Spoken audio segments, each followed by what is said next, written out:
দিয়েছিলেন।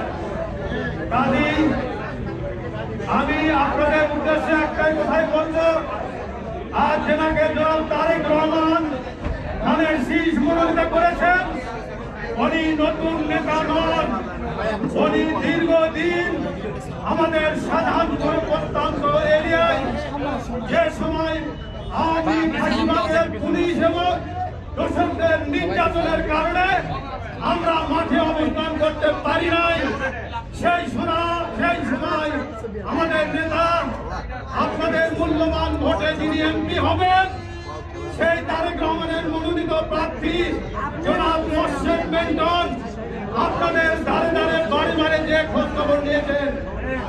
আজকে সেই নেতায় সেই প্রিয় নেতা জনাব তারেক রহমান তাকে ধানের শীষ মনোনীত করেছেন।